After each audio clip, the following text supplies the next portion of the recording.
여러분 평안하십니까? 오늘도 말씀과 함께 주님의 은혜 가운데 거하시기 바랍니다. 오늘 말씀은 마태복음 13장 1절부터 9절입니다.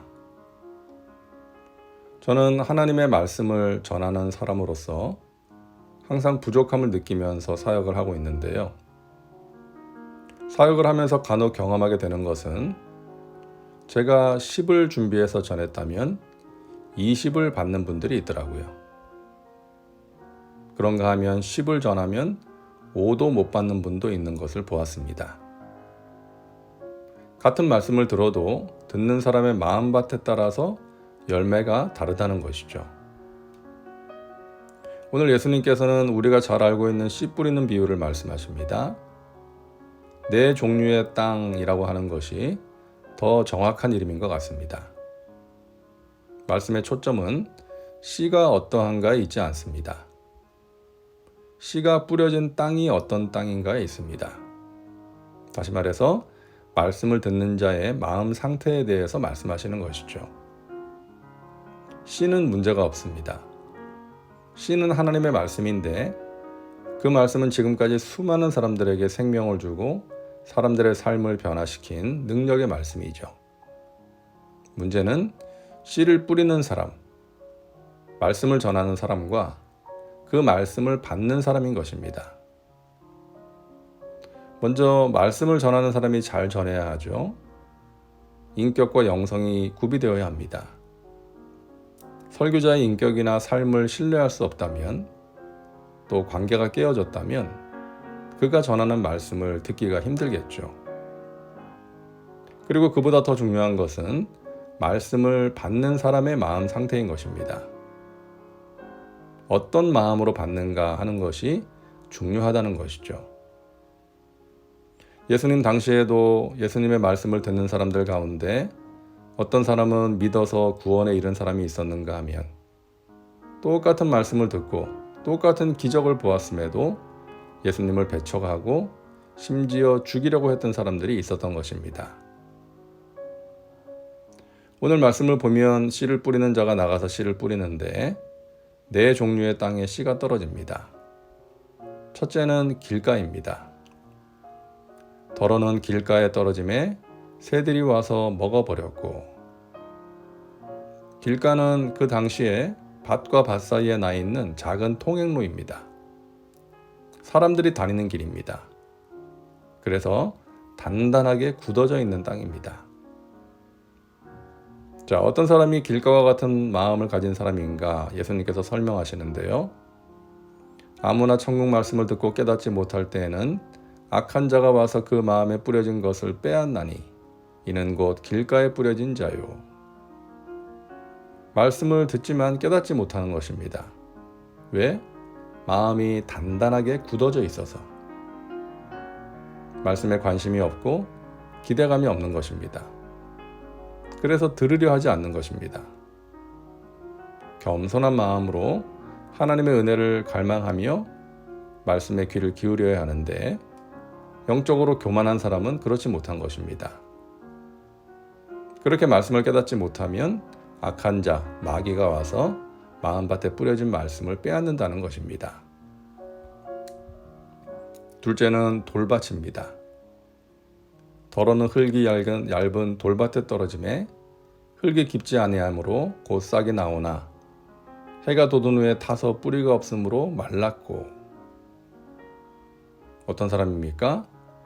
돌밭에 뿌려졌다는 것은 말씀을 듣고 즉시 기쁨으로 받되 그 속에 뿌리가 없어 잠시 견디다가 말씀으로 말미암아 환난이나 박해가 일어날 때에는 곧 넘어지는 자요. 말씀을 들을 때 기쁨이 있습니다. 그래, 이 말씀이 진리야. 하나님께서 주신 말씀이야. 기쁨으로 말씀을 받지만 삶의 현장에서 그 말씀대로 사는 것이 힘들면, 나에게 손해가 되는 상황이 생기거나 어려운 일이 생기면 넘어지고 포기하는 사람입니다. 이 세상에서 말씀대로 산다는 것이 힘들 때가 있죠. 말씀대로 정직하게 살면 손해볼 수 있고 또 사람들에게 따돌림을 당할 수도 있습니다. 이것이 세상의 현실입니다.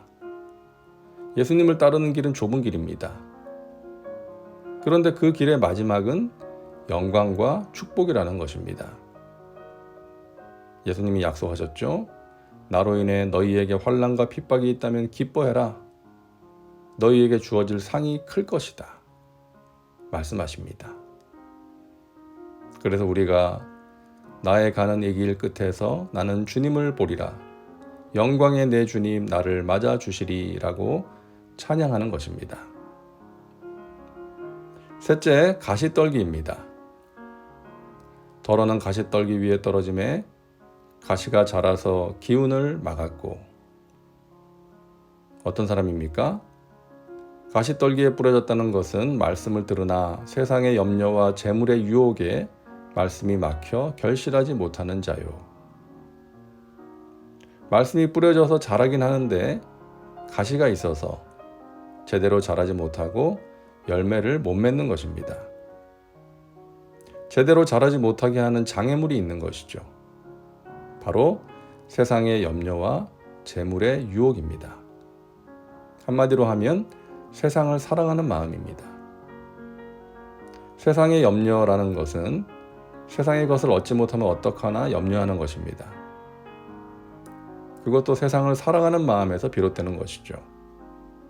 세상의 부요, 명예, 권력을 하나님보다 더 사랑하는 것입니다. 그런 것들이 삶의 목적이 되는 것입니다.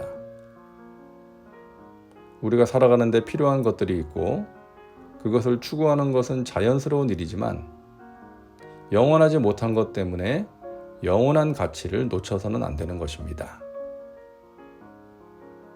자, 마지막 네 번째 땅은 좋은 땅입니다. 덜어는 좋은 땅에 떨어짐에 어떤 것은 100배, 어떤 것은 60배, 어떤 것은 30배의 결실을 하였느니라. 좋은 땅은 말씀을 듣고 깨달아서 열매를 맺는 땅입니다. 자, 그렇다면 좋은 땅은 어떤 땅일까요? 먼저는 갈아엎어진 땅입니다. 농사를 짓기 위해서 가장 먼저 해야 할 일은 쟁기나 트랙터로 땅을 갈아엎는 일이죠. 좋은 땅은 갈아엎어진 땅입니다.